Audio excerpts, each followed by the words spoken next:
دولت مند بننے کا نسخہ۔ ہاتھ میں ہتھیلی میں کھجلی ہو تو لوگ کہتے ہیں پیسے ملیں گے، پیر میں کھجلی ہو تو پیسے چلے جائیں گے۔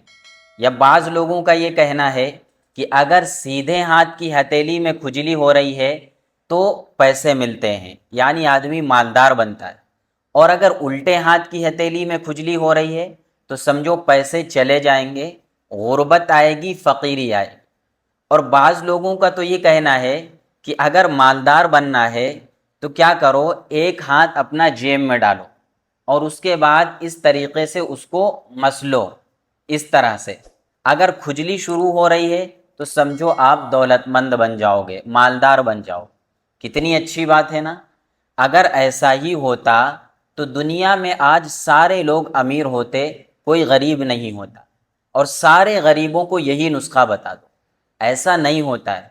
جو بھی مالدار بنے ہیں ان سے پوچھیں گے آپ تو وہ ہنسیں گے، اور دنیا میں جتنے مالدار ہیں ایک بار ان سے آپ پوچھئے کیا کبھی ایسا ہوا کہ ہاتھ میں کھجلانے سے یا فلاں جگہ کھجلانے سے مالداری آتی ہے، امیری آتی ہے؟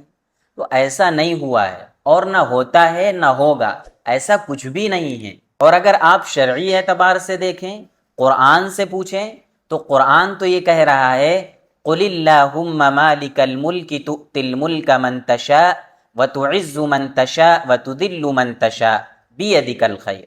اللہ تعالیٰ کہہ رہا ہے کہ دیکھو، بادشاہت، امیری، یہ سب میرے ہاتھ میں ہے۔ میں جسے چاہتا ہوں مالدار بناتا ہوں، جسے چاہتا ہوں غریب بنا دیتا ہوں، اور جسے چاہتا ہوں عزت دیتا ہوں، جسے چاہتا ہوں ذلت دے دیتا ہوں۔ تو امیری اور غریبی یہ اللہ کے فیصلے پر ہے۔ اللہ تعالیٰ جسے چاہتا ہے اسے مالدار بناتا ہے، جسے چاہتا ہے اللہ تعالیٰ غریب بنا دیتا ہے۔ ایسا نہیں ہے کہ ہاتھ میں کھجلاؤ یا ناک میں کھجلاؤ تو امیری آتی ہے یا غریبی آتی ہے، ایسا کچھ بھی نہیں ہے۔ یہ سب عوام کی اپنی چلی چلائی باتیں ہیں، غیروں سے یہ باتیں ہمیں ملی ہیں، حقیقت سے اور سچائی سے اس کا کوئی تعلق نہیں ہے۔ اس لیے اس طرح کی باتوں کو سمجھیے، اپنے دوستوں کو بھی سمجھائیے، شیئر کیجیے گا اس کلپ کو۔ السلام علیکم ورحمۃ اللہ وبرکاتہ۔